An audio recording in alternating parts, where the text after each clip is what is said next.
C'est une tendance dans l'administration Trump de réduire la contribution américaine aux organisations internationales, c'est un retrait du multilatéralisme. Et puis c'est vrai qu'au sein de l'administration, il y a une vraie bataille entre les anti-chinois et les experts de la santé. Donc ici, on sent bien que l'administration Trump utilise aussi un peu la rivalité avec la Chine pour faire de l'OMS un bouc émissaire. C'est aussi une manière pour Donald Trump de cacher un peu la gestion désastreuse de la pandémie outre-Atlantique. C'est pas négligeable, puisqu'on sait que les États-Unis sont les premiers bailleurs de fonds de l'OMS.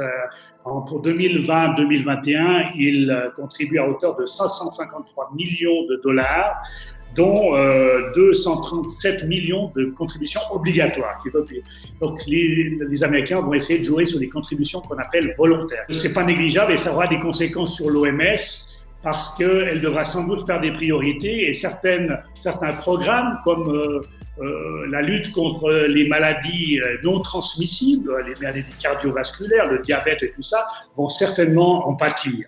Et donc, cela va accentuer le phénomène de sous-financement de l'Organisation mondiale de la santé.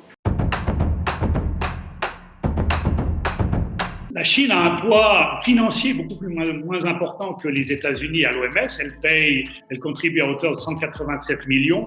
Donc, c'est pas là que vient l'influence de la Chine. C'est vraiment une influence politique. La Chine a investi massivement les agences onusiennes et le système multilatéral, contrairement aux États-Unis. Et donc, c'est par ce biais-là qu'elle a exercé des pressions considérables sur l'OMS, et c'est là que peut-être l'OMS est allée trop loin en faisant l'éloge de la Chine. Par ailleurs,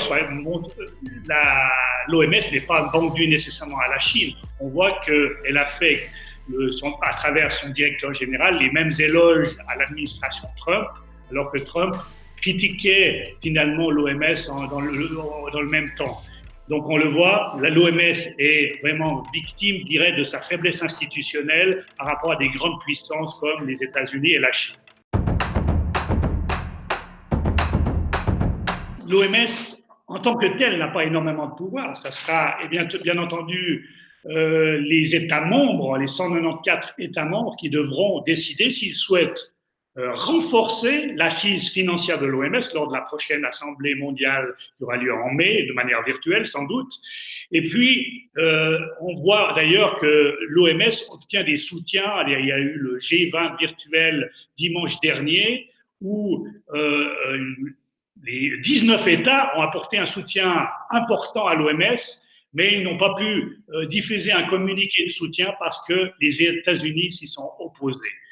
Par ailleurs, on voit que l'Union européenne, les États européens, arrivent avec un soutien assez fort pour l'OMS. Le directeur général de l'OMS, c'est un poste impossible, comme celui de secrétaire général de l'ONU. On est tributaire des puissances et le directeur actuel de l'OMS est très politique. Ça a été un ancien ministre de la Santé et des Affaires étrangères en Éthiopie.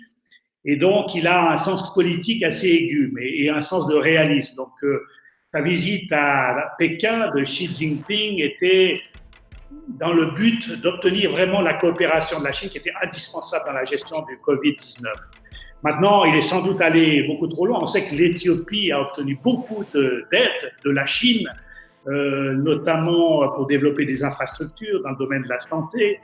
Et le directeur général de l'OMS, qui est un Éthiopien, donc, est sans doute sensible à toute cette aide chinoise et ça a sans doute joué un rôle dans son attitude envers la Chine qui a été très élogieuse.